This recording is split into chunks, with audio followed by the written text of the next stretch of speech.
Hello, we are here today for the pilot of the Global Urban Heat Media Lab, which is a developing project at Pedestrian Space. I launched the call for participation last month for both established scholars, professionals, practitioners, but also for academic interns. What we have happening is such an incredible response with so many academic students across the globe, bachelor's and master's students responding, interested in academic internships, that we're developing and embedding an international collaborative internship network within the larger network for the Urban Heat Media Lab project. So I'm here today with Emma Marie, who is joining the network. Really interesting background geographically, but also academically. So I really value your passion, Thank you so the much. really interesting topics you've worked with. So I'm just going to turn it over to you to share about your own work. Yes, thank you so much. Thank you so much for having me. So, I'm Maria, and I'm originally Italian, but right now I'm doing a master in socio-ecological economics and policy. So my main focus is to find just and equal alternatives to our current um, system. But I've been growing more and more interest in social urbanism and heat vulnerability.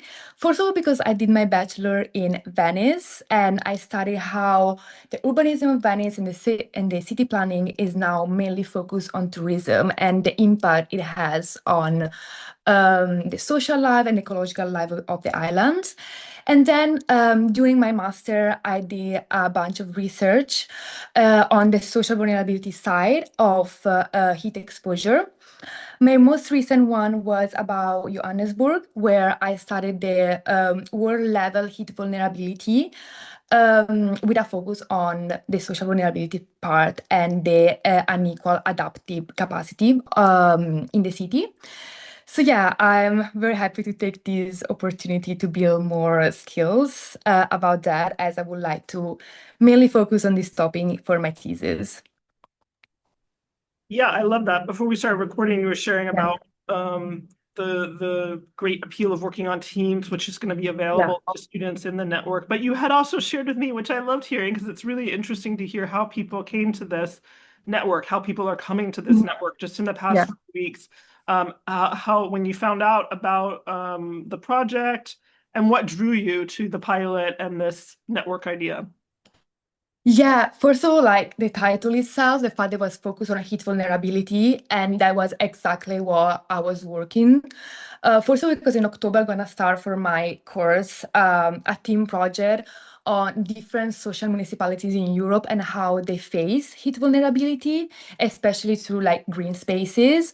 And living in Vienna, I have like a lot of example. Like now there is like this project with like the Cooling Street project and I'm gonna compare all of these projects. So I was like, okay, I want to really focus on this, but especially on the social part. So like how this heat exposure has effects on the health of social marginalized groups. So this, like the title itself, heat vulnerability, like really drawn to me, and also the fact that it's fine like a research an academic NGO that focus on like bringing young people together. So yeah, it just sounds like the perfect opportunity for me to like build new skills, find new people with like the same approach and interests as me, and yeah, like having new data, new knowledge on what I would like to do research on. Okay, that's really amazing. And I think you're a great communicator, and that's something we want to really focus on. As I was sharing too before we started recording, in this Media Lab experience, I can already tell that having a whole communications experience together, and then also about our work, about your work, public facing through these casual videos, and then we'll have more experience with more formal presentations. But what I also find so fascinating, you're obviously young, you're a student, and already in your work, you're capturing municipal insights and plans for heat mitigation and adaptation. Mhm. You're working on heat exposure and health, heat vulnerability, and also social aspects around heat and more. I think it's absolutely incredible. So Thank you you. bring really a lot of experience, and I welcome you to the network. Thank you so much. Thank you. Yeah, no, I get the communication part, and I think this is why it's so important to like try to be most interdisciplinary as possible.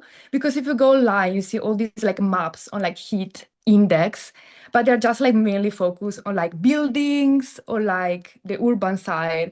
And I think there is like a huge gap on like the social and more like intersectional part of it. Like it is not communicated like as much as I would like to. So yeah, I agree that like shedding light on like this side as well is very important. And like having young people to do it is actually like amazing.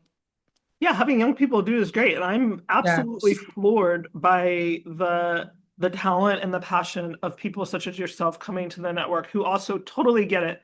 They understand these heat maps that are going out, but Mhm. they also understand where's the social side, where's the lived Yeah. experience side, and how can we put that together? So you already get it. So Mhm. this is where I would say the network lives and breathes and comes alive. And as I shared with you too before we got started, well, we're just at the foundation of the network. But what I find so Mhm. exciting is that you're going to meet so many other young people, but also Yeah. people of other generations, and people will go off and do other things in their life and start new projects together from their work together on this network. And that's what it's all about to me. It's meant to be very organic and sprout new ideas and new partnerships. So yeah, thank you. Exciting. Thank you so much. That's exciting.